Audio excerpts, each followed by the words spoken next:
Just a quick note before we start this week's show. I'm sure you're well aware of the things The Ugly Inside does over at theuglyInside.net and on their YouTube channel, but this month they're doing something a little bit more. You can help them change the face of men's health by donating to their Movember page, helping raise vital funds to battle prostate cancer, testicular cancer, and men's mental health. Grow a Mo, save a bro, and donate to their Movember page. The link is in the show notes, and I, and men all around you, appreciate it. And now, here's the show.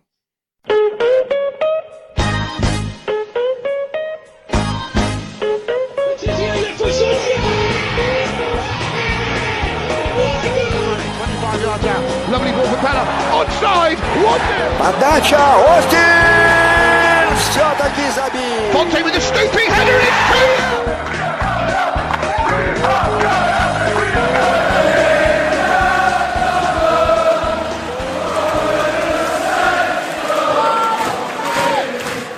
Hello and welcome to another episode of the Southampton Delivery Podcast, a podcast dedicated to the Southampton Football Club and all of the SFC fans. My name is Matt Markson, and I'm the host of the show, and I'd like to thank you for joining us. If this is your first time with us, welcome. If you've been here before, welcome back. I hope that you enjoy what we have in store for you today. Obviously, we're coming off of a weekend where we scored 4 goals in a season where we had only scored 9, with 3 of those being penalties. So things are slightly more upbeat, slightly more positive this week. Hopefully, that is a theme that continues as we move forward, although we do play Man City midweek, so we never know what happens there. But obviously, it's just one match. It doesn't necessarily solve all of the issues that we have, or maybe all of the complaints that we have. But to kind of put it all in perspective this week is my guest returning to the show for a third time, Jamie Grant. Jamie runs the Saints Report both on Twitter and Instagram. He has some help. We'll talk about all that stuff once we get him here. So I hope that you enjoyed the show that we have for you.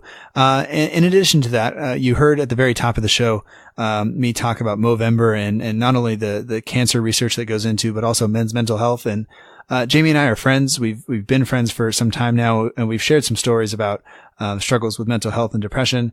And, after he heard the episode with Kiko Rodriguez, he mentioned that he may want to come back and talk, about that. About his story. So that makes it into this episode. Not all of what he said came in, but a good portion of it did. So somewhere around the 38th or 40th minute of the podcast, you'll hear some talk about depression. Hopefully that's okay. If not, you can skip ahead about 10 minutes when you get there, and we'll pick up with some listener questions there at the end. But I think it was fitting based on Movember and all that stuff, and also the fact that Jamie had the courage and willingness to share that, something that he's been fairly private about. I wanted to honor Jamie in being able to talk about that. So I hope that our conversation will help someone out there. And also, if you missed the episode earlier, I think it's episode 27 with Kiko Rodriguez, Jay Rodriguez's dad. We talked about mental health exclusively in that episode. The link to that is in the show notes, so you can be sure to check that out if that's something that you are interested in. And like I said, it takes a lot of courage to talk about it, so I really appreciate Jay being willing to do that. But before we jump into the show, I just wanted to give all US-based Saints fans a heads up. The Premier League in USA is giving US fans a chance to see their favorite Premier League team live and in person. If you win, you will get airfare, hotel accommodations, transportation to and from the match, and 2 tickets for you and a winner to see a Premier League match of your choice. Entering is easy. Do it on Twitter by following the Premier League in USA. The link is in the show notes, and retweeting their golden ticket tweets. You can follow them on Instagram, like their picks, and tag 2 friends in the comments of their contest picks, and that will give you another chance to see Saints live and in person. Once again, the links are in the show notes, so do not hesitate. Enter now, and hopefully you can be on your way to St. Mary's to watch Southampton score some goals, even if it is just against a crappy Everton. And now, here's my interview with Jamie Grant.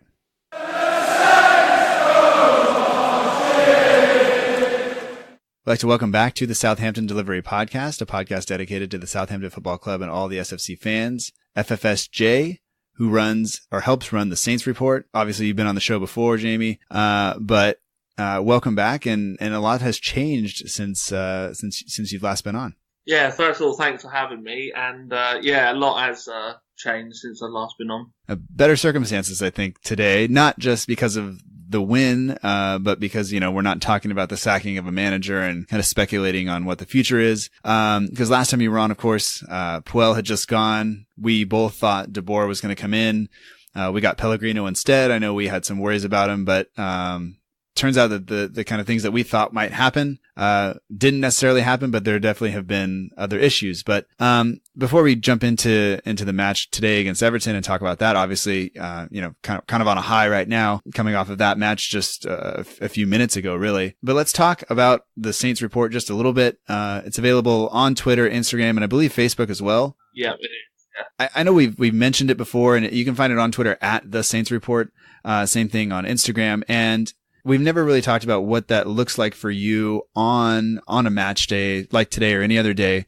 So kind of my question to you is what does that look like for you when you start, watching a match and kind of keeping up with the match and putting things out mid-match and things like that? Well, it's a bit different with Twitter because I've actually, I got, Jack, who's on obviously Twitter, as Viva Virgil. He does the Twitter side and I do the Instagram side.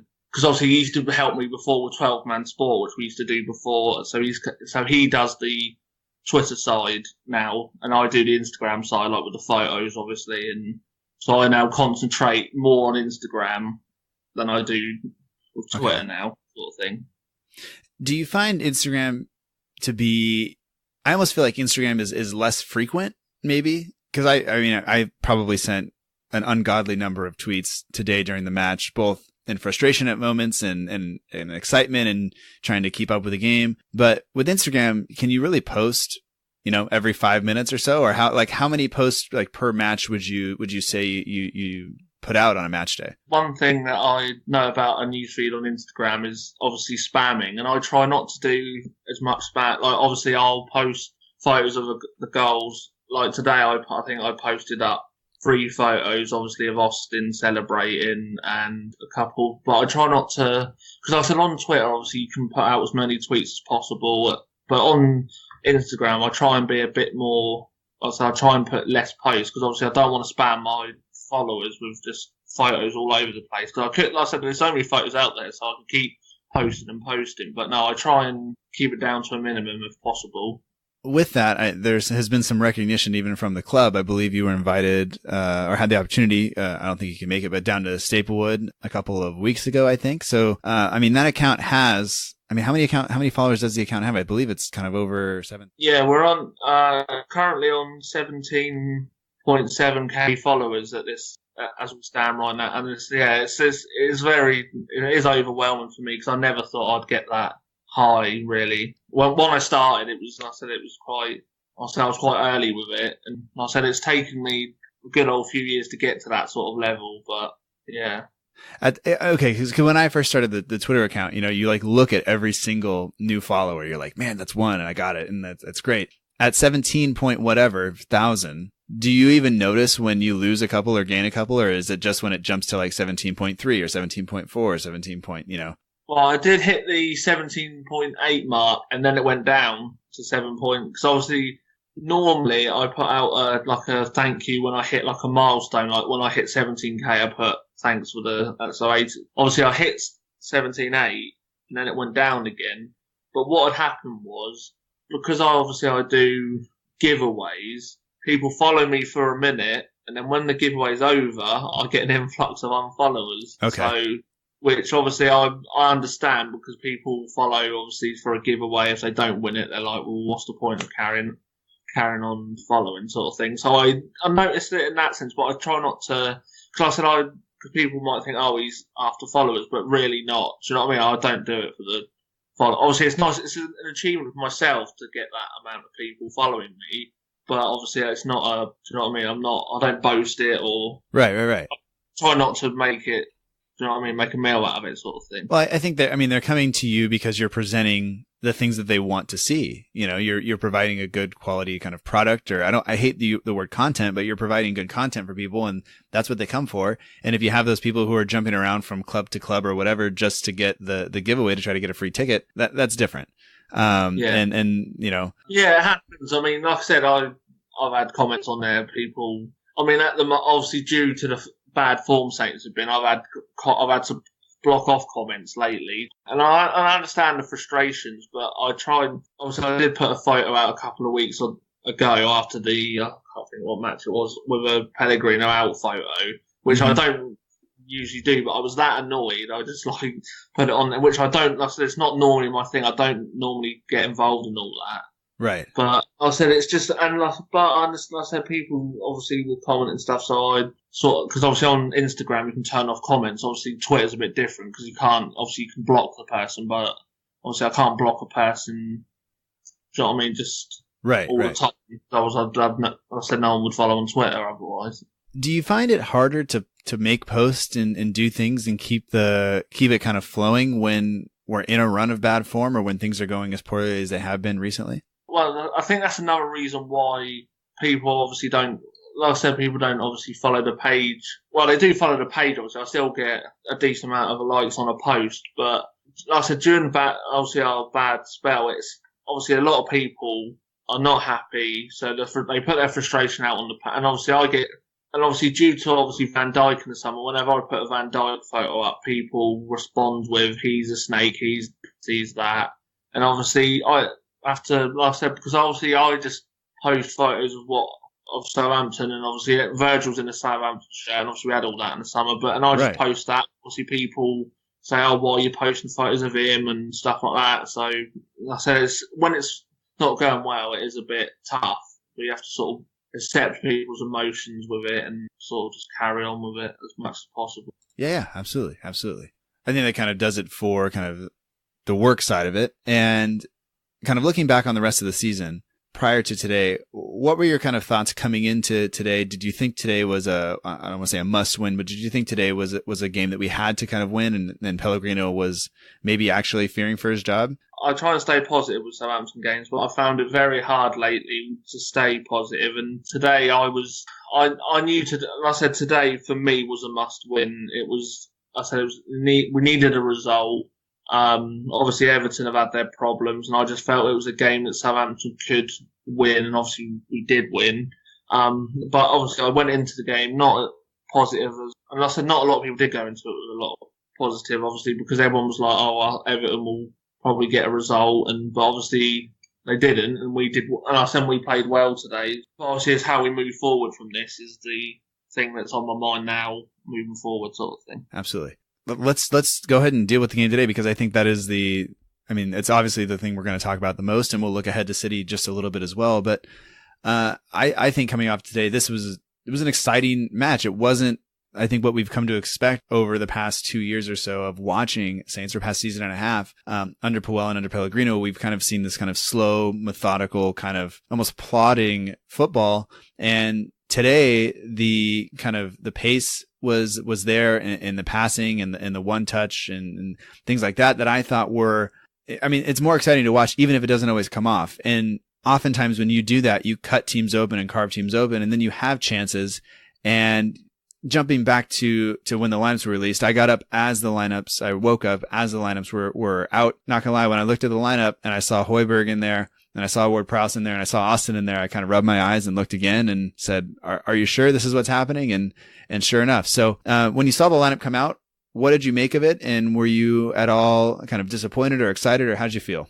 Well, when I first saw the lineup, I put out a tweet saying I was unsure what to think about it. Obviously, I was pleased to see Højbjerg play. As I said, I think he's been deserving of a chance. And it was obviously an easy choice with obviously Lamina coming back from an injury on the bench, and obviously Romeu getting suspended, which I must admit before the game really worried me. But yeah, and obviously Austin starting. I thought Gabardini might have got the call ahead of him, but I said it was one of them for the manager. If it works, he's a genius. If it didn't work, people would have said, why didn't Gabardini play? And obviously the gamble paid off for Pellegrino today. Yeah, looking at the lineup, it's a much different look to it, even with just those three changes. And I have not been the biggest fan of Austin, looking at his fitness. And I guess it's not the type of striker that I like, but I can't fault him at all for how he played today. He got into good positions. He did have the two chances early, but you look at those two headers that he put away, and they were both magnificent. They were both brilliant. And to be in those positions and to attack the ball that way, just to put himself about the way he did, he plays really, really well, and he scores goals. And that is what he did today. And I was really, really happy with that. But, People were kind of upset on Twitter in terms of Tadic starting over Redmond. Did you make anything of that, or were you okay with Tadic being on the field? Thing is, there's not a lot of options really, because they're both obviously play on that side, and obviously both of them haven't been on the best of form. But I thought Tadic played not too bad today. I thought it was one of his better performances. He hasn't played, to me, his standard this season, but I think today he did show a little bit of improvement. Obviously he got a goal as well, which at that time was a good goal from him, I thought.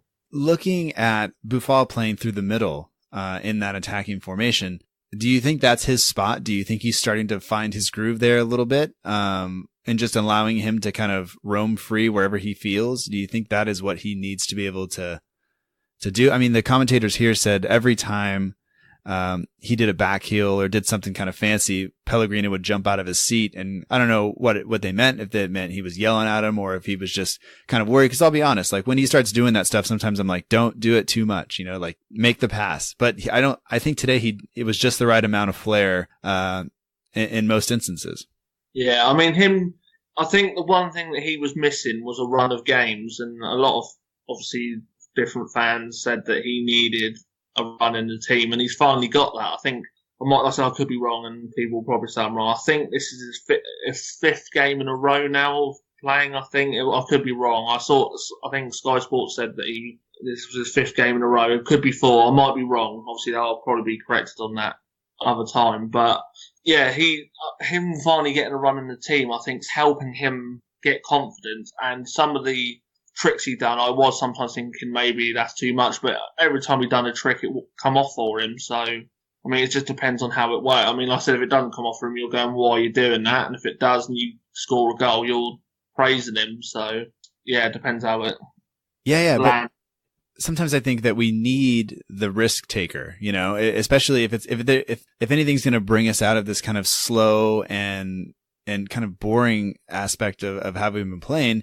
If anybody can break that, it's going to be a guy like Boufal, who's going to kind of take it upon himself to create an opening, and then hopefully a teammate or two are there for him to play off of and do something with. And I think that's kind of what we saw today. It seemed like every time I saw there were little triangles down both flanks where Cedric was getting forward early in the first half, and Bertrand obviously created the chance for Austin in the second half along with Tadic. And it was kind of, the entire team was involved versus just a moment of brilliance like when Gabbiadini scored earlier this season or when Boufal had that goal against West Brom.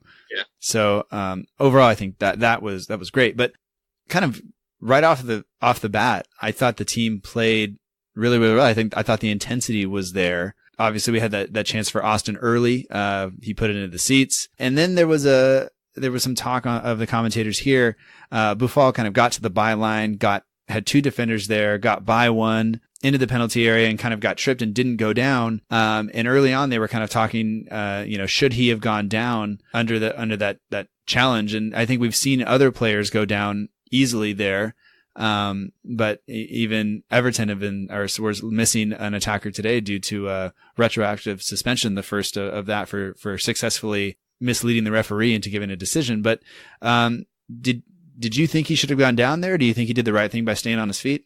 Well, when I saw him on the ball, I thought he had control, and I didn't think he needed to go down. I think he had control of the situation, and I think some players now are probably wary, as you alluded to. Everton had a striker missing today, and I think players will now become more wary because obviously, if you do, let's say, take a dive, and I think they now investigate clips of it, give out bans. So I think players now will become a bit more wary of going down. And some people in that instance would have gone down.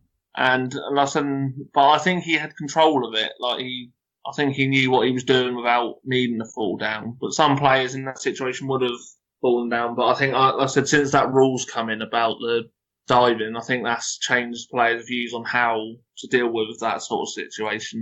Yeah, and I think oftentimes we see attackers go down when they lose the ball in that situation, when they realize, oh, I've taken a heavy touch, or if it's just bounced off the defender or whatever it is, it's getting away from me. Now I'm going to go down and hope I can get something out of it. And like you said, he had control, and eventually he lost it and nothing came of it. But I thought he did. I mean, it's the right thing to do. I don't like guys who go down easily, but sometimes when it's your team, you're kind of like, go down, man. We need a goal. We need to get on top. But like you said, I think he did the right thing. There were a couple instances early on where I felt Tadic gave the ball away a bit. He was a bit sloppy with it.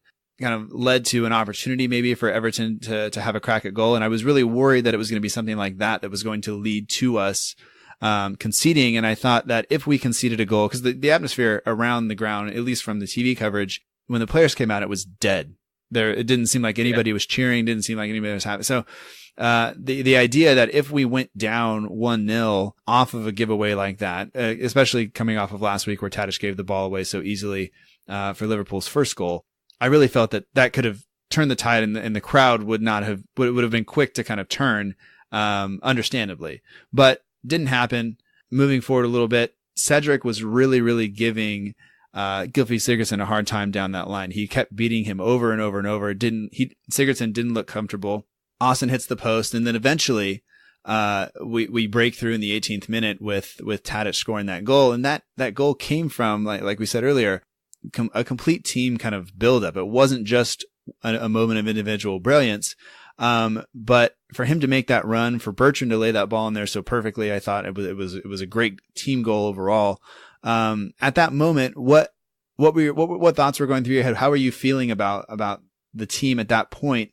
About 20 minutes in, up 1-0. Well, I mean, as soon as we went 1-0 up, I just thought, right. Like I said, it's always a cliche, but I just thought we needed that second goal. And obviously, I think when we went 1-0, we sort of, I said it was alluded to on the coverage on Sky Sports that Alan Pardew said that, obviously the former Southampton manager, said that we cruised for a little bit after the goal, which I think we did. I think we sort of went 1-0 up and was like, okay, we'll deal with this. And then obviously we got hit by the equaliser, which I just thought was so undeserving. So I just thought when we went 1-0 up, we should have tried to build on it. And obviously eventually we did obviously build on it. But I thought in that space of time, we should have kept going for it rather than started to cruise a little bit. Yeah. I think the idea is, always we as fans, and I think the players would be telling themselves, okay, let's keep going. Let's make this kind of unwinnable for Everton. Let's put them down by another goal. But then there's also that thing where, well, now we have a lead. Let's try to protect it. But for the first 20 minutes or so, I thought Everton was pinned really, really far back. And for the most part, I thought that we were winning the ball high up the pitch. We were forcing Everton into making mistakes. And I thought that if we kept doing that, there was no way Everton was going to get back in the game. But then I think Everton had a substitution early on through injury that forced them to change their formation, to change the way they played. And it pulled Sigurdsson kind of into the middle, which I think really benefited them. Baines had to come off due to injury, and Ashley Williams came on. And that forced, like I said, Sigurdsson into the middle. And I thought that really actually changed the game in terms of how Everton were playing, especially because Cedric had been beating Sigurdsson down the line over and over and over. We had a couple of other opportunities in the first half. Højbjerg won the ball back a couple times. And it just looked like every time there was a second ball to win, we were winning it, or at least getting close, and we were putting in challenges and things like that. And I thought that was fantastic. I was a little frustrated moving towards the 40th minute that we hadn't quite gotten the second goal. We had opportunities, and you can kind of feel the momentum. We had sat back for a little while, and now we were kind of coming forward again, but we weren't getting the goal. And then Sigurdsson scored that goal that I don't really know how to describe it other than it was kind of perfect. Like I don't think you saved that.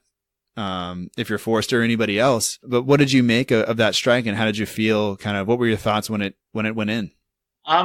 Well, to be honest, I mean, Fraser Forster's, I think, 6'6", 6'7", and to beat him in the air like that, I mean, it was a moment of class. I mean, Sigurdsson is a good player. I know he's been linked with Southampton in the past, and he's always had that thing about him, but it was just one of them moments where, like I said, because we were cruising for a little bit after the goal, it was one of them. Obviously, like I said, there was nothing you could really do about it. I mean, you could maybe complain that Forster.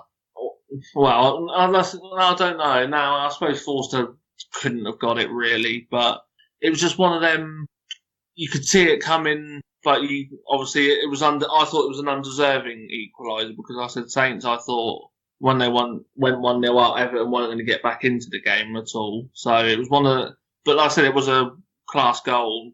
I said it was just one of them moments where you could see it coming. That's how I felt when it went in anyway, and was gutted obviously when it went in. When it went in, I was upset because I felt that, it's not the game isn't always fair, but I felt that we didn't deserve that. That wasn't something that I don't think reflected how the first half had played out. But I also realized that we have benefited from goals this season. You look at Buffal's goal, you look at the goal that Gabbiadini scored from open play. We didn't necessarily deserve those either. So I think it all kind of balances out. But in that moment, I was gutted. Like you said, I was disappointed. And then to go into halftime tied 1-1, having, I think, outplayed them handily. It was very, very frustrating. But, even so, going into halftime, I was really pleased with our positive start. I thought the passes that we were making, the pace at which we were passing were great. The fact that we were creating chances and then our wing play was great, that both fullbacks seemed to be getting forward and beating their men. I was a little disappointed though that we had only scored one goal. Austin had missed a few chances, but I think that's harsh. And that's not just because he scored 2 goals in the second half. I think it was, they weren't the easiest of chances, but I think he did his role or played his role. But, despite the dominance, we were even. And I think that was a negative going in. I know we talk about possession and not always being that big of a deal, but we had 71% possession and I don't think we were wasting it. I don't think we were passing it around in our own third or in our own half. Most of the match, I thought we were going forward with it a lot more. Our passes were great in terms of percentage of passing. It was 86% passing accuracy. So I thought that those things were all great. We created 7 attempts, but only managed to hit the target once. So a little bit concerned going in and tied 1-1. But when we were coming out for the second half, what were you expecting to change were you expecting a change from the manager at all? Were you expecting substitutions immediately, or what did you think might happen? Well, I thought one thing from half time, which I'm trying to remember. I read a tweet, someone was spot on with it. I can't think who it was. I think it was it Archer's Road End? Was it? I think. And I agreed with that. I thought, well, I said it was the team talk I thought was very important because I said that they either could have come out and crumbled second half or come out and played how they did and got the win in the end. So it was, I think, like I said, the team talk at half time was crucial, but I didn't think any changes were needed because I thought we were playing well. I didn't think anyone needed to change. I just thought we just need to carry on how we started the first half in the second half, as in like in the early parts, obviously. But I thought we needed to carry on in the second half to put the game to Everton and put them to bed, like obviously we did in the end. So coming into the second half, I thought, like you said, we needed to continue to play that way, to kind of put pressure on them. And Everton have been so poor recently that the chances of them kind of sustaining, or being able to hold out even for a draw, weren't that great. But it was kind of a situation where we don't score very many goals. We haven't scored very many goals. So, but as moving forward for the second goal, Bertrand put in just a fabulous cross for Austin, and Austin's header, I think we mentioned it earlier, was great. It was powerful. He got up, he did all the right things. And then it seemed like as soon as, or even before we can kind of finish that off and finish talking about it or thinking about it, he'd done it again. And this time it was a cross from Tadic. And I made a mistake. I tweeted that it was Bertrand again. But it was Tadic to Austin this time. And once again, I thought he did a really, really good job of attacking space. I think Ashley Williams messed up, left him too open. But when those 2 goals went in, how confident were you that we were going to see this game out and actually hold on for the win and maybe not even just hold on, but continue to dominate the game? Thing is, the second, as I said, once the second went in, I just looked at Everton because they obviously this season they've been very, well, I don't know what's happened with them. I mean, everyone's expecting big top 6 run this season, and now they're more likely in the bottom 6, obviously, at the moment. So I looked at them and thought a couple of goals will demoralise them because obviously they played the Europa League on Thursday night and lost 5-1, I think it was. So I had a feeling that it was like, because I think it was a bit of a repeat. I think Everton, I think Atlanta sort of done what we did to them, like put a couple of goals past them, and then obviously the team's morale went down. And I just thought we could actually, I thought we could have got at least 5 in the end. I thought, because like I said, Everton's, for me, they're a shadow. I don't know what's happened now. I mean, I think there's loads of problems with them, but I just thought they're there for the taking. Once the second and third went in, I thought Saints can either go and really put it to them and, you know what I mean, get 4, 5, 6, or that's how. But if we would have taken our chances in the first half, it could have been a 6-1 game. I mean, we don't know. So yeah, it could have been a high scoring game anyway. Like it could have been massive. What about today's performance? And I won't discount. We don't want to forget about Davis's goal later on in the game, but what impressed you most about today's performance from the team? It was just the improvement of, I don't know, like there was a couple of players in there with points to prove, like Austin, Højbjerg. Obviously, Ward-Prowse hasn't been getting much time. I just thought there were some players there who just gave it a real good go, and I think it helped us because, like I said, Højbjerg obviously. He's obviously been waiting for his chance for a very long time, and he's been very patient with it. And obviously today he took that chance. And Austin now was given a bit of a headache to Pellegrino now, because obviously with Man City coming up, some people would probably suggest that they would leave Austin out of Man City and leave him for Bournemouth, which is more winnable. But obviously that's a debate on its own, because obviously for me, I would look at playing some different players for the Man City game and then keep people like Austin for the Bournemouth game, which is more for us winnable. So yeah, I think it's definitely given some more headaches to Pellegrino, which you want as a manager. You want players knocking on your door, and that's obviously the point of him making the changes. Obviously, and obviously we've been crying out for a goal scorer, and Charlie Austin today has shown, as he has over the years, he can score goals, and he'll never change from that, because that's what he is. He's a poacher in the box, and obviously he's a goal scorer. Yeah. Absolutely. He was taken off late on, mostly just, he picked up, I think, a bit of a knock, stretching for a ball. So hopefully he'll be fine. And it looked like Gabbiadini was going to come on. It was his birthday, on the match day, but it looked like he was going to come on. But I think after we went up 3-1, there was no need to bring him on, and they brought Long on just to kind of, basically get the ball and run towards the corner. Because we all know he's probably not going to score.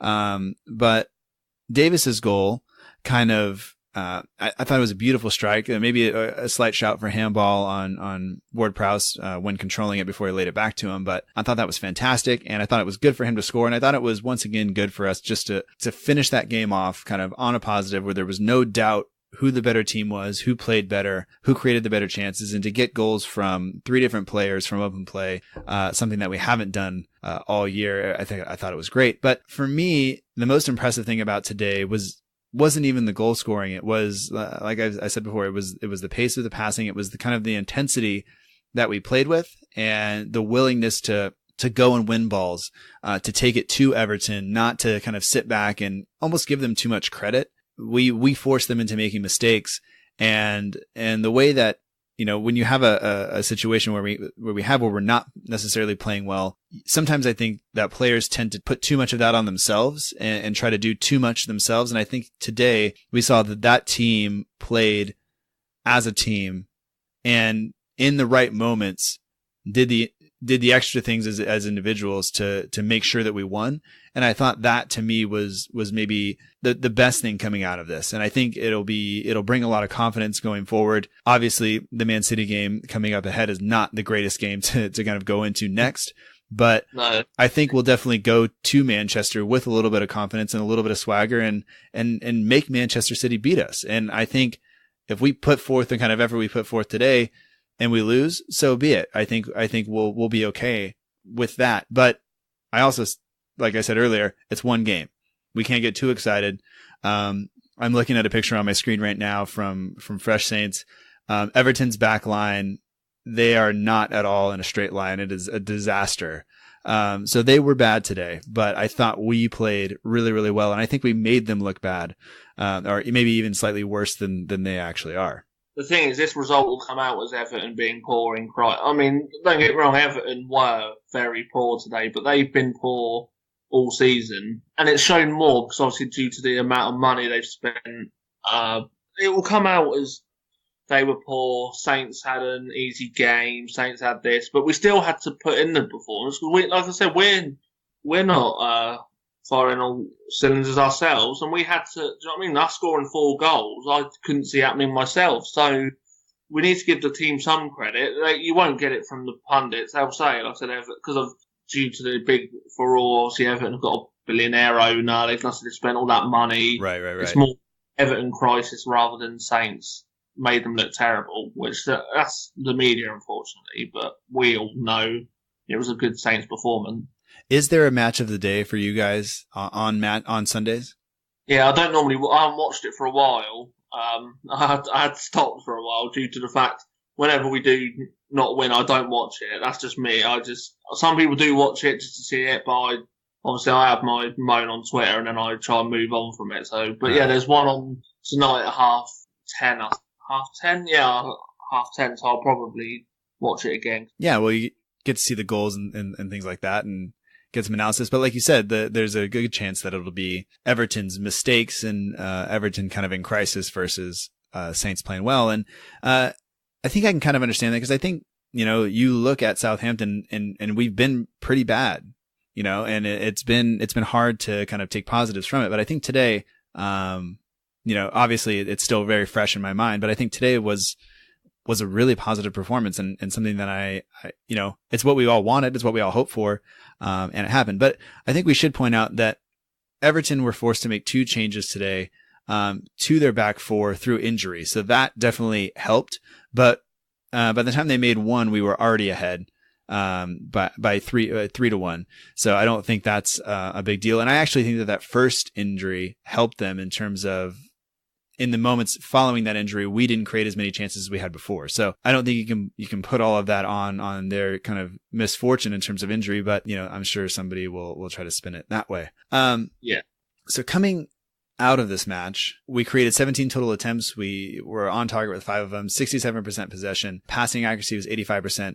Those are FIFA numbers, I think. Those are not real life numbers, especially for us this year. And that moves us up to 10th in the table, 16 points, 13 goals, and we're 6 points off the drop zone now. And so I think that is something that we were worried about because before we were 3 points away, and that's one match and that's one slip up. And with the schedule we have coming up, that's a huge worry. But I want to go back to something that you mentioned just a few minutes ago. You said that sometimes when we lose, you don't want to watch match of the day. You kind of try to, get it out of your system on Twitter, and then kind of avoid it. But like, we talked before about dealing with depression and things like that. Does Saints performances ever kind of trigger that for you? Does it make it harder for you to deal with, or does it make you feel more down, or is it usually kind of other things that happen that do that? Well, it doesn't help it, but obviously the reasons behind the depression I've been dealing with are obviously different things. But obviously, normally people say, well, you have something to be positive in your life, and obviously I'm a Southampton fan, and obviously the performances of Southampton weren't helping. So yeah, sometimes, after games it left me quite down in the dumps. Obviously, like I said, I was dealing with the depression anyway, and obviously, so it didn't help me. Obviously, with depression, it's different days. Some days I said, I'm alright, and like today helped a lot. I thought, I said I'll put on my Instagram that it's been a while since that I've been able to smile after a game. But yeah, no, it does. I said it does. I said the football didn't help. But obviously, normally people say, "Oh, look into something positive." But like I said, obviously, I didn't have anything positive to look at. So yeah, no, it did. It did. Probably. I'm trying to think of the right word. It did not. It didn't help it. If that's basically what I'm trying to say. Yeah. So it kind of compounds it and kind of makes it worse at times. But this week or this month, the Ugly Inside has been kind of supporting Movember and support of both men's mental and physical health issues. So it's part of the reason we're talking about this. And we had talked beforehand about talking about this stuff. But for you in dealing with that, what ways do you find are best for you to deal with that? How do you kind of try to bring yourself out of it when you are feeling down? People give you different things.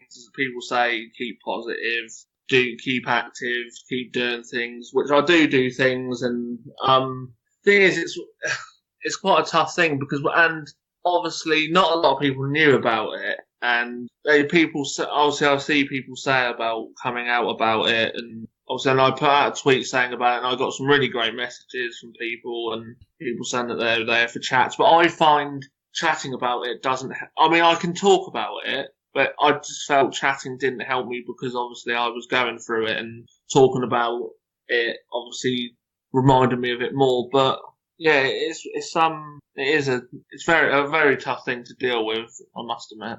Yeah. It's like you said, it is tough to deal with. And for me, like you said, the football isn't necessarily the cause. Sometimes it makes it worse. Sometimes if Saints lose, I'm in a bad mood, and it just kind of carries on. Or, we all have different kind of ways of dealing with it, and of kind of working through it. I know for me, I get upset if I don't get to like exercise and things like that. Just go for a walk, just do something to kind of get my mind away from some of those things. But, I know you know this, but we're all here for you. We have a group chat that we're in together, and we're all kind of, we're there to be supportive. And sometimes, like you said, I've seen you step away from Twitter for a few days and kind of just back off. And sometimes I think we all need to do that. So I think keeping that in your frame of mind is a good thing. I mean, social media I've had a few breaks off of it, and I do try and keep away from it when it gets bad, because sometimes, obviously, if you're not in the right frame of mind, you say things to people that necessarily you don't mean. And obviously on Twitter, I'm a bit different to how I am now, sort of thing. So it's obviously it's great. Like I said, having support and that, and it was quite a tough thing to put out, because obviously normally when I tweet things, they're a bit, they're a bit different. But for me, I just felt, because I did a video personally on my Instagram telling people, because like I said, obviously I see people say people should just come out and say it, but you've got to build a courage to say that you're dealing with it. And obviously, when I listened to your podcast with, I think it was Kiko Rodriguez, I think, that sort of helped me with, because obviously he said to you about if anyone ever feels like that, they should let people know and not keep it hidden. And I use that as an inspiration for me, sort of like, I'll come out and say it and see how people, because some people react with, oh, you're just in a bad mood, as you just alluded to with Saints. Obviously, there's a difference between because obviously with Saints, I'm in a bad mood for a couple of hours and then it's gone. With this, obviously, it can ruin my whole day. I mean, I'm a console gamer, but one day I spent the whole day I stayed in bed all day and just didn't want to talk to people. Like I said, I've had weeks where I don't want to speak to anybody. Literally, as you know, you just said, I go on Twitter for 2 weeks and I just stopped talking to people. But like, people would say, oh, you should talk to people. But sometimes I didn't want to talk to anybody. It was just I wanted to be on my own, in my own zone, and that's the way I dealt with it. So it's just some people deal with it differently, really. But I dealt with it how I thought was the right way to go with it. Because some people are different. Some people like to talk about it. Some people like to go in like, I can't even remember, like within their own shell. I think that's right. So that's basically how I dealt with it myself. I think a lot of people tend to, I think what they call shut down, and just kind of block themselves off and put up walls because you don't want to feel vulnerable. Like you said, coming out and telling somebody that you're dealing with this. A lot of times people are uncomfortable being told because they're not sure how to react, and you're worried about how they're going to react. And it's a difficult situation for kind of everybody, but, if you can speak up about it, and I would always, like Kiko said, I would encourage people to do so, and find that one person who you can speak to, no matter who it is. And I think that getting that burden kind of off you, I think for me helps, because I think sometimes the hardest thing for me to do is to tell my wife or, my brother or somebody else that I'm dealing with that. But once I do, there is always that kind of sense of like, okay, like I can do this. So I'm this, but we're always here for you. Yeah, I appreciate it. I do. Like I said, I appreciate it. And like I said, I've got some great messages from people saying that I can chat to any time, and it was actually it was a relief to me, because I was worried about because obviously you do worry about reaction of people, and obviously the reaction was totally different to what you think, so it made me feel better. And it was a big burden off my shoulders, so I was dealing with it on my own, and I just wanted to just let people know how I've been feeling the last few months, and obviously why I had been distant and things like that. So, yeah. Well, do you want to answer a few questions from some listeners before we wrap this up? Yeah, that's fine, yeah.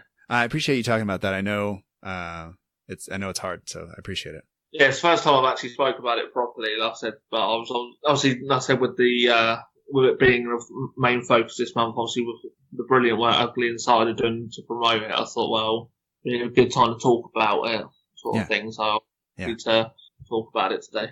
Absolutely. So we had a couple comments that I thought were kind of funny.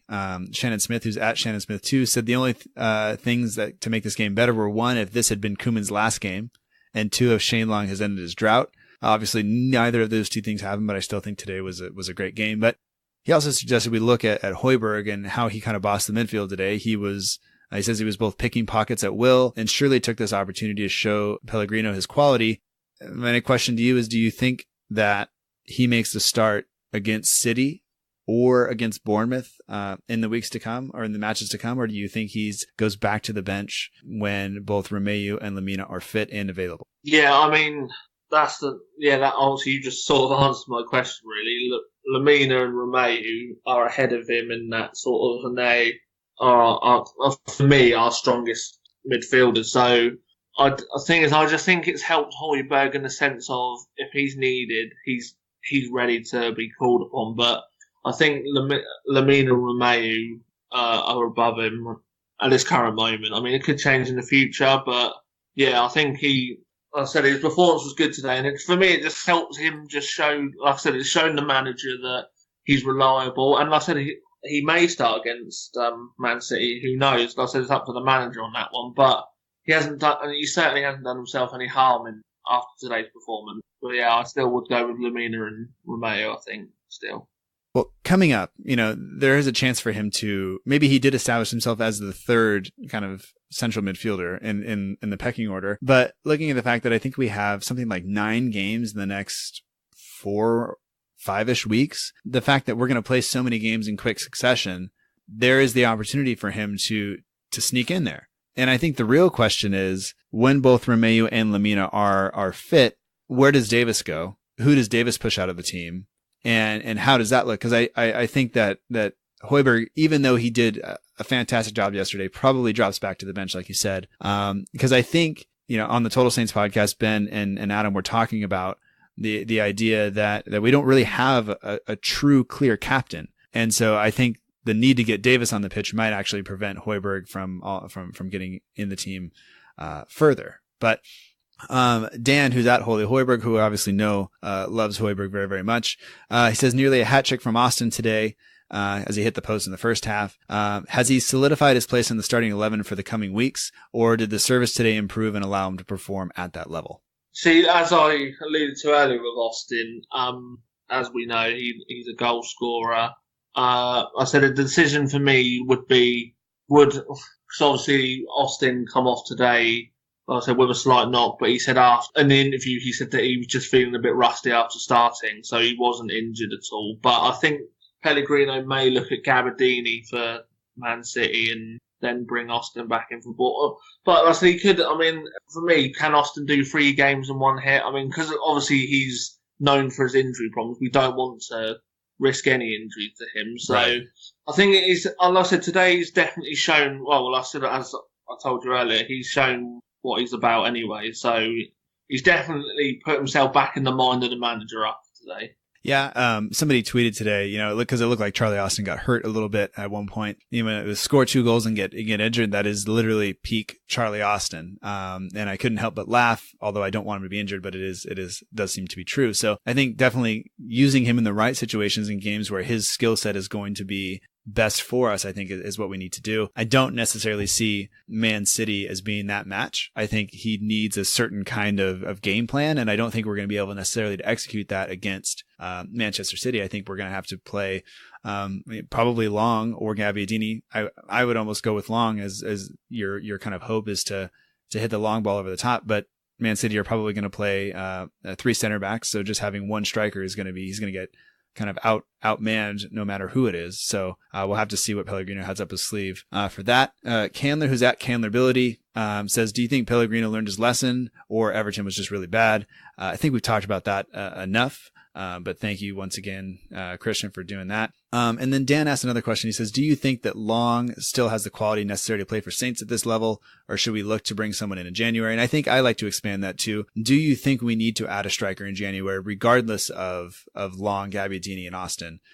Do you think we need somebody else as a striker, or would you rather see us improve somewhere else in the attacking third, maybe an attacking midfielder or something like that?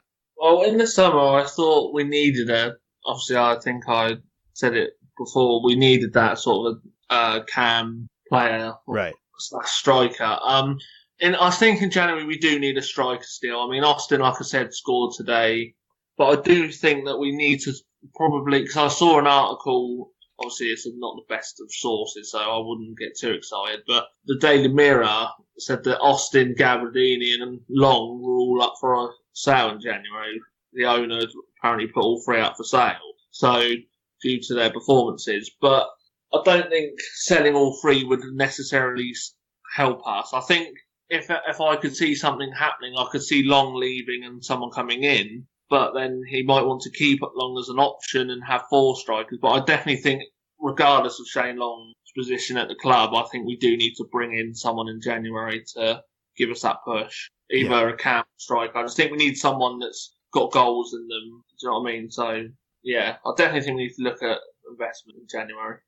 I guess the only thing left to kind of ask is how you see the Manchester City game going midweek, and then what do you see us happening at Bournemouth? So if I could, I don't often do this, but can we get 2 predictions from you? If you don't want to give scores, just, win, lose, or draw for either game would be great. I'll say Man City loss. I think that'll be a tough one. Bournemouth. See, I would put that as a game we'd need to win. So I'm going to say win for the Bournemouth game. I think we need to win that. So yeah. Yeah. Because after that, obviously we go Man City, then Bournemouth, and then we go Arsenal and Leicester. Then we get Chelsea, Huddersfield, Tottenham, Man United, and then we turn around and play Crystal Palace. So we have kind of that run of fixtures where it's not every single game after game is going to be unwinnable necessarily. And I don't mean that we can't win those games, but those are games that maybe we don't expect to win. You would be happy getting anything from some of those. But there are games in there where we would look at those and expect to win, expect to get something from, expect to take the game to them.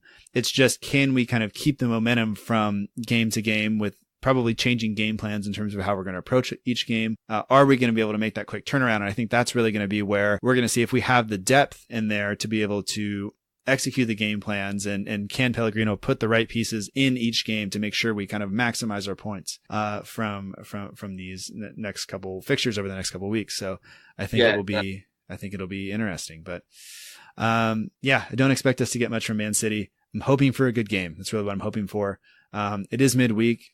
It's the middle of the school week for me. It's the middle of the school day for me. So it means I will either not get to watch it or I'll have to watch it later on. And then we have another 5:30 a.m. start next Sunday. So thank you. And thank you, Sky Sports or BT, whoever's deciding this, for, making everybody, I'm sure, super happy as they travel along the South Coast to watch us. So, well, it's because they're trying to, the reason it's on the TV is because they're trying to make it into a derby, but that's another total debate that you could go on and on about. But to me, it's not a derby, but hey, the TV company think it is, so I'll let them crack on with that.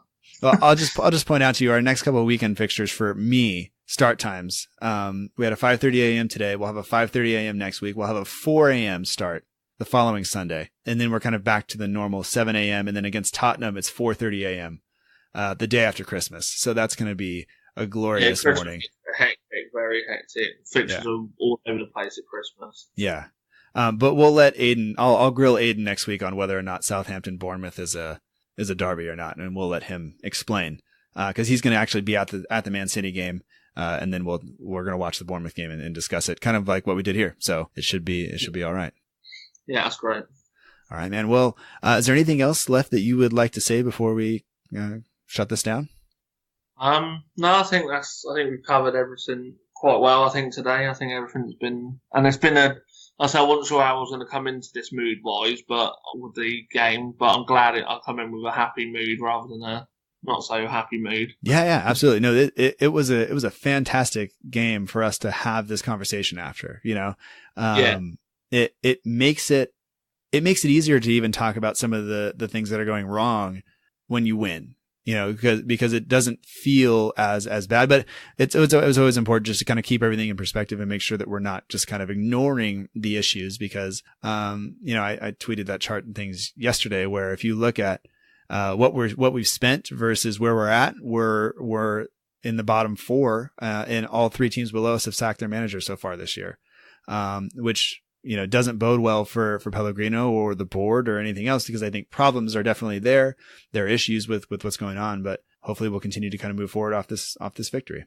Yeah, that's what I mean. And the key thing is after a victory like this, people will say, obviously we need to build on this. So obviously we'll see not necessarily Man City, but Bournemouth in games that we have chances of winning at. It'll be interesting to see how we move on from that. Because I said Man City is not the best game to follow up with a win, that's why I'm a bit gutted. It is Man City really, because they're obviously in such great form and obviously they're unbeaten. I don't obviously know how they're getting on currently because obviously I know they're playing against Huddersfield, but obviously they're unbeaten at this stage, and obviously they probably are the best team that I've seen this season. So it just shows how hard the task will be in the week. Yeah. I'll put it this way: I'm not going to pull the Man City players out of my fantasy team. They're going to stay. No, I was going to say I'd keep them. Yeah. Yeah, I'm going to. Don't worry. But Jay, it's been great to talk to you again. I appreciate your willingness to come on and talk about not just the team, but also, the other issues that we are dealing with. So I appreciate that. And, you're always welcome here. And, thank you. Yeah. Thank you very much. All right, man. And that was my conversation with Jamie Grant. You can find his work at The Saints Report on Twitter and Instagram. So be sure to follow and subscribe so you do not miss the things they have going on over there. On that note, you can subscribe to this show on iTunes, Stitcher, Acast, Google Play, TuneIn Radio, or wherever else you get your podcasts to be sure that you do not miss an episode. We'll be back next week with Aidan Osman to talk about Man City and Bournemouth, and hopefully we have good things to talk about there. You can also follow the show on Twitter at SFCDELL_IVERY or on Facebook at facebook.com/SFCDelivery. We'll also take any feedback you have for the show, be it positive or negative. We're always looking to make the show better. If you are really enjoying the show, please consider leaving a review on iTunes. That is a nice way to help us spread the word about the show. So please, if you're interested, do that. It is much appreciated. And with all that being said, I'd just like to say to Jamie, thank you, Jamie, for your time, for being willing to come on and sacrifice that time with your family to talk to me about Southampton, and also being willing to share your story about depression and the ongoing struggle with that with everybody here. And hopefully that helps and encourages somebody out there who's dealing with that to know that they're not alone. They can talk to somebody, and hopefully that helps. And that is really the goal of doing that. And I know it's not easy, so I really do appreciate Jamie doing that. I think that's it. So that pretty much does it for this episode of the Southampton Delivery Podcast, a podcast dedicated to the Southampton Football Club and all the SFC fans. And now I'm going to go. Like I said, like I tweeted earlier, in somewhat of a food coma, because we can't just have turkey and ham and mashed potatoes and gravy for Thanksgiving. My Italian side of the family, my mom also has to make 15-pound lasagnas, which I want to eat more of. So until next time, remember that together we march on.